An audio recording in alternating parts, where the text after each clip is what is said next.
Bitakan niya, bitakan niya. Bitakan niya. Tingnan natin. Siya yan, siya yan. Oo, siya yan.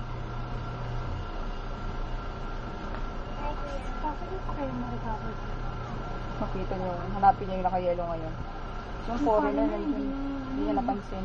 Grabe ito, katuhan ano? Maganda ang katuhan ano? Hindi mo lang binigay sa crew na, ano, naka-yellow. Hindi, alam kita niya na, tapos nag-ano siya, nagpasimple ba? Hindi, sugikan dito, sugikan nilo. Papasok siya mamaya. Pero nag-order siya, no? Oo. Na-tempt siya eh. Yung bata dyan, hindi mo na nakita na may bata. Hindi rin nakita, hindi napansin. Aray. Pila man din yung na-hit? Ay, ganito mo? 8,700 yung naman. Kala ko kumuha ng ano, straw pa lang kinuha. 119 ang kanan siya. Gara-gara, laki. Yan, yun yung yellow. Pakutob mga 4 lagi. Wala pa to, na ate, ako. 4. Until 4. So wala pa yung 4, nakahit na ta. Wala kayo pa na. Dito yung itsura niya. Isa nag-turnover naman Sir Sherry dito. Kanina pa kami nag-turn over, ma'am. Tanan lang ko dito. Yan na ko lang.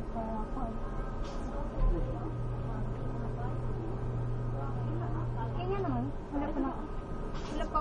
Wala pa may naka-break sa mga alas 3. Hindi, yabi na ako ng premium mo. Ganito nga. Hindi, kaya ako manggitang atang akong alas 3. Kaya yabi na ako nag-break ang kapilihang mga kuan. Ma'am, okay naman yung mga ano natin, ma'am, no? Mga crew natin ngayon, no? Kaya pag nakakitang maliin siya, nag-text siya. Kanina nasa 20 siya, tinext siya si Sir Winston. Kasi ang nag-T80 sila. Kuha na. Kinuha na? Oo, nandiyan Kinuha na, no? Asan sa point? Wala na. Hinigyan pa nga niya yung laman eh.